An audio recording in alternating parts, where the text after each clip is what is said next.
우리가 상처와 분노를 해결하는 방법이 있습니다. 제일 쉬운 건 뭐냐면 복수예요. 복수. 복수하면 10년 묵은 체증이 싹 내려가죠. 그래서 우리 아파트에 살 때 그런 사람들 있지 않습니까? 층간 소음에 너무 괴로워하다가 어디로 이사 가요?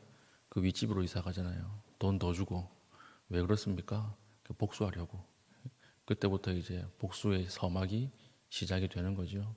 이처럼 우리 삶에 오는 상처와 분노와 아픔들, 이것은 사람들이 복수하면 해결된다라고 생각을 합니다. 그런데 그런가요? 복수해도 해결되지 않죠. 하나님 앞에서 복수 외에 분노와 상처를 해결하는 법은 무엇이 있을까요? 상처보다 하나님의 압도적인 은혜가 더 크면 돼요. 은혜가 더 크면 복수하고 싶어지는 마음 자체가 사라지죠. 뭐 쉽게 예를 든다 그러면 100만 원을 잃어버렸는데 로또에 한 100억쯤 당첨됐다. 그러면 잃어버린 100만 원 때문에 상처받겠습니까? 그렇지 않죠.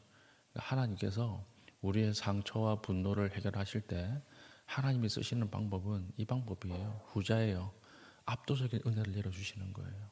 상처보다 더 큰 은혜, 상처를 압도하는 은혜, 그 은혜가 있으면 우리는 복수 없이도 상처와 분노를 녹일 수 있다는 것입니다. 그래서 여러분 상처 받으셨습니까? 여러분 마음이 아프십니까? 분노가 막 끓어오르십니까? 우리 기도할 때 저 인간보다 더 잘 되게 해주십시오. 이 기도보다는 하나님 이 상처보다 더 큰 압도적인 은혜를 내려 주십시오. 이렇게 기도하는 것이 더 맞겠죠. 오늘 요셉의 상처가 다 이 풀어지는 과정입니다. 요셉이 드디어 자기 자신을 드러내죠. 드러내면서 1절 보면 그 정을 억제하지 못하여 소리 질러 모든 사람에게 물러가라 하고 크게 소리 지르면서 주변에 있는 모든 애굽 사람들 하인들을 다 물러 보내는 것입니다. 형들이 얼마나 무서웠을까요?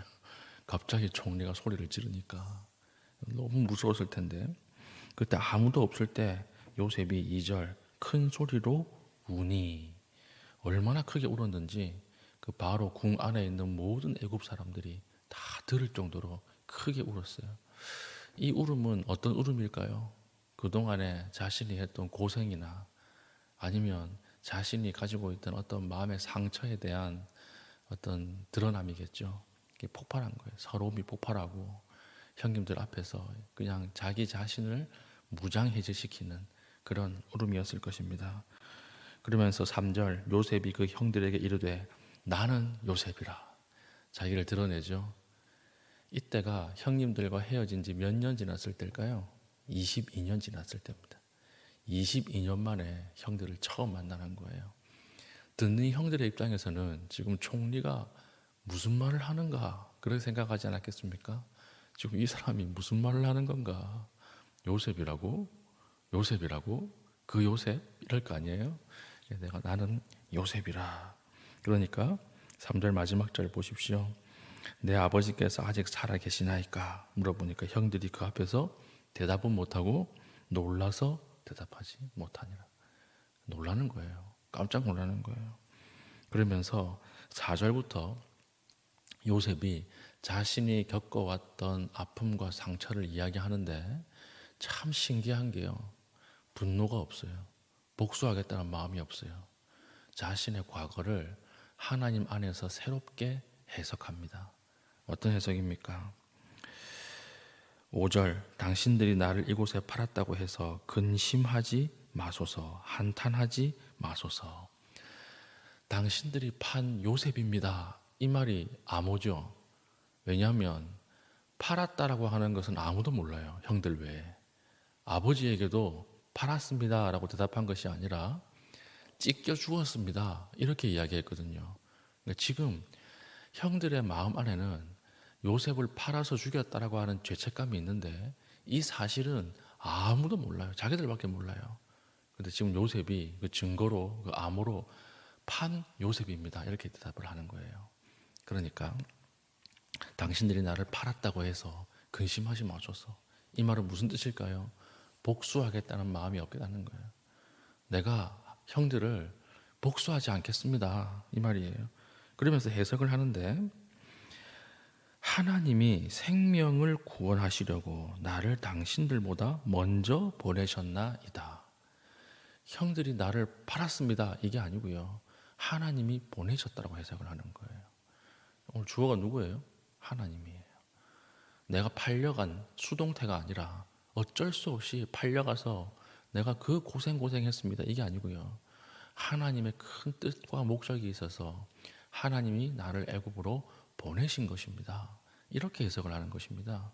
그리고 또 6절 이 땅에 2년 동안 흉년이 들었으나 아직 5년은 밭가리도 못하고 추수도 못할지라. 7절 하나님이 큰 구원으로 당신들을 보존하고. 여기도 주어가 누구예요? 하나님이에요. 하나님 안에서 자기의 과거가 새롭게 해석된 거예요.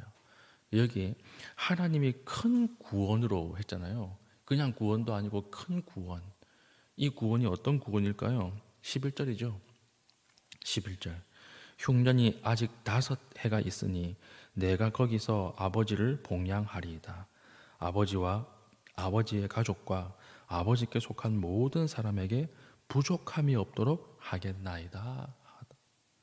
이게 하나님이 계획하신 큰 구원이라고 하는 것을 요셉이 깨달았던 것입니다. 이 지금 애굽이 하나님의 백성, 하나님의 나라가 될 족장들을 보호하는 뭐가 되는 거예요? 인큐베이터가 되는 거예요. 우리가 아기가 이렇게 조금 날을 채우지 못하고 태어나서 아주 많은 관심이 필요할 때 인큐베이터 안에 넣어가지고 모든 영양분과 온도, 습도를 다 관리하죠. 그렇죠? 모도 처음 심기 전에 안방에서 이거 좀 이렇게 모판을 이렇게 키웠다가 심지 않습니까? 그런 것처럼 하나님이 너무 어려운 환경에 하나님의 백성들, 하나님의 족장들, 이 사람들 하나님 약속하시고 언약하신 사람들을 어떻게 하신 거예요? 인큐베이터에 넣으신 거예요. 그 인큐베이터가 애굽이에요. 그걸 아무도 모르고 있다가 요셉이 깨닫게 되었고 그 인큐베이터를 만들기 위해서 하나님이 나를 사용하셨습니다. 이렇게 지금 고백을 하고 있는 것입니다. 그래서 8절도 똑같죠. 그런즉 나를 이리로 보낸 이는 당신들이 아니요 하나님이시라.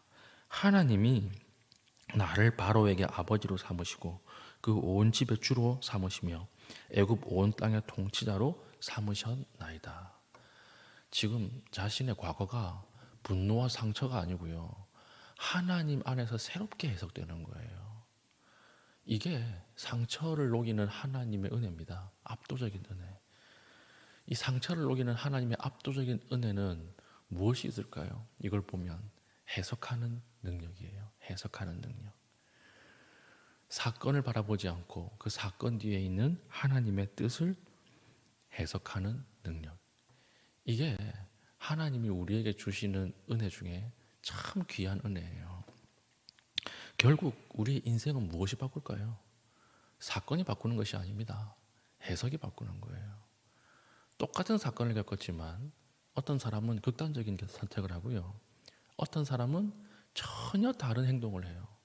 왜 그렇습니까? 사건이 다른 게 아니라 해석이 다른 거예요. 이 해석이 오늘 하루 우리를 이끌고 가는 것입니다. 그런데 해석하기 위해서 눈이 바뀌어야 되거든요. 눈이 바뀌는 것은 어떻게만 가능합니까? 하나님을 볼 때만 가능해요. 그 사건 뒤에 계시는 하나님, 여전히 그 사건 뒤에 일하시는 하나님을 바라볼 때만 우리가 하나님 안에서 하나님의 뜻을 쫓는 해석을 할 수 있다는 것입니다. 대표적인 사람이 광야의 정탐꾼들이죠. 하나님이 그 땅을 주시겠다 하셨잖아요. 그런데 하나님이 보이지 않고 그 사람들 12명의 정탐꾼 눈에는 누가 더 커 보였습니까? 가나안 사람들이 더 커 보이는 거예요. 저 사람들이랑 싸우면 우린 죽는다. 그러니까 하나님의 약속을 신뢰하지 못하죠. 그런데 여호수아와 갈렙은 똑같은 걸 보고도 전혀 다른 해석을 하잖아요. 저렇게 큰데 어떻게 못 맞추냐 이렇게 해석을 하는 거예요. 하나님이 주시겠다고 했다. 하나님의 뜻이 여기 있다. 이 땅을 하나님이 약속하셨다. 뒤에 하나님이 계시니까 하나님이 우리에게 주시겠다고 약속하셨으니까, 그 하나님이 여전히 우리와 함께 하시니까 우리는 이 땅을 취할 것이다. 이렇게 해석하는 것입니다. 그 땅을 정복함이 무엇으로 갈렸어요? 해석의 문제로 갈렸다라고 하는 것입니다. 참 많죠, 이런 것들이. 예수 그리스도의 십자가 죽음도 보십시오. 제자들은 다 끝났다고 생각했습니다. 끝났다. 로마에서 해방시켜줄 메시아, 정치적 메시아인 줄 알았는데 비참하게 사람들 손에 죽는다는 거예요. 그게 어떻게 납득이 돼요? 납득이 안 되죠. 다 끝났다, 다 끝났다. 그런데 하나님께서는 십자가를 통해서 무엇을 드러내셨어요? 우리의 구원을 드러내셨죠. 십자가가 하나님의 구원이었어요. 예수님께서 그 십자가를 지지 않고서는 하나님의 구원을 이룰 수 있는 방식이 없다고 생각하신 거예요. 해석의 문제죠. 십자가가 왜 십자가를 지시는가? 이게 제자들의 그 관점이었고, 예수님은 십자가가 아니면 하나님의 의를 이룰 수 없다. 이것이 예수님의 해석이었다라고 하는 것입니다. 그러므로 성도는 사건을 보는 사람이 아니에요. 성도는 사건을 보는 것이 아니라 그 사건 안에서 하나님의 뜻을 해석하는 사람입니다. 해석이 새로워질 때 우리의 삶이 완전히 바뀌는 것이죠. 저도 한번 설교했잖아요. 눈이 나빠지고 있는데, 눈이 나쁜 이유가 하나님 앞에서 더 말씀 준비하게 하기 위한 하나님의 은혜라고. 사도 바울이 육체의 가시를 줬는데 이 가시가 사탄의 사자다 이렇게 이야기했잖아요. 얼마나 자신을 힘들게 했으면 이 육체의 아픔을 가지고 사탄의 사자 이렇게 이야기했겠습니까? 그런데 이 육체의 아픔, 육체의 가시 때문에 무엇을 고백합니까? 하나님의 능력이 온전히 드러나게 된다라고 고백을 했습니다. 왜 이런 고백을 할까요? 해석의 문제예요. 해석의 문제. 어떻게 해석을 하느냐. 나는 이 가시 때문에 사역 못해. 하나님이 사역 계속 하게 하시려면 고쳐줘야지. 안 고쳐주면 하나님 나를 사랑하지 않는 거야. 에이, 다 그냥 끝내버리자. 이게 아니라는 거예요. 이게 아니라 그 뒤에, 그 문제 뒤에 있는 하나님의 뜻을 가만히 묵상하니까 그것을 통해 일하시는 하나님이 보인 거예요. 그러니까 전혀 다른 해석을 하는 것입니다. 그렇죠. 병원 신방 가보면요, 이분들이 병원에서 입원하는 중에 누리는 특별한 은혜가 있어요. 그렇잖아요. 평소 때는 바빠서 하나님의 말씀을 묵상할 시간도 없고 큐티할 시간도 없고 신앙적인 이야기를 할 시간도 없는데 이제 아무것도 못하고 병원에 누워 있으니까 그때 하나님 말씀을 읽게 되는 거예요. 그때 자신의 삶을 돌아보게 되는 거예요. 그때 하나님 앞에서 자신을 성찰하기 시작하는 거예요. 그때 받는 은혜가 더 큽니다, 여러분. 그래서 병원 신방 가면 거의 90% 이상이 뭐라고 말씀하시는 줄 아세요? 하나님의 은혜가 있다 그래요. 하나님이 내가 그동안 너무 앞만 보고 달리니까 잠깐 쉬라고 하시는 것 같습니다. 잠깐 나에게 은혜를 주시려고 하나님이 이끄신 것 같습니다. 마음이 편안합니다. 이게 해석의 문제예요. 이 해석의 문제를 우리는 은혜라고 이야기를 합니다. 그래서요, 같은 사건도 해석에 따라서 상처가 되기도 하고 은혜가 되기도 합니다. 앞에 말씀드렸듯이 환경이 절대 우리의 인생을 결정하는 게 아니에요. 환경은 어려운 환경도 있고 좋은 환경도 있어요. 누구에게나 마찬가지입니다. 아무리 돈이 많고 아무리 건강해도요, 좋은 환경 안에서만 살아가는 사람은 없어요.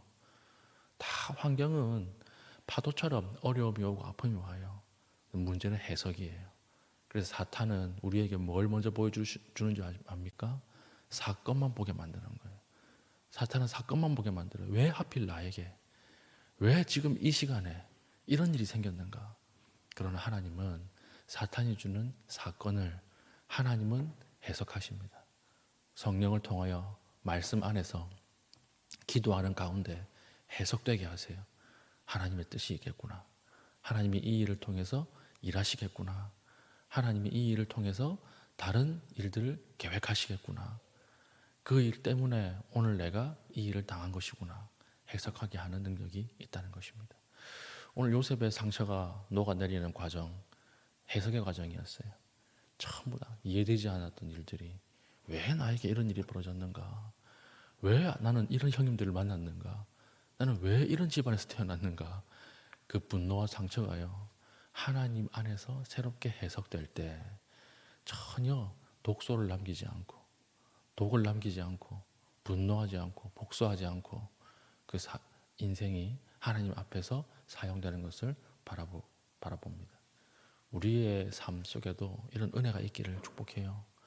과거의 상처와 아픔이 독을 만들지 않고, 나를 죽이지 않고, 남을 찌르지 않고 하나님 안에서 해석되는 그 사건이 오늘 기도하는 가운데 저와 여러분들의 삶과 가정 위에 넘치기를 축복합니다. 아멘. 기도합시다. 기도할 때 하나님, 우리는 주님의 섭리를 믿습니다. 주님의 섭리를 믿는 마음으로 과거의 상처를 믿음의 눈으로 다시 한번 읽어내게 하시고 그 안에서도 여전히 일하시는 하나님을 신뢰하게 하여 주시옵소서. 기도하신 이후에 개인적인 기도의 제목 가지고 기도하시고 자유롭게 돌아가시겠습니다.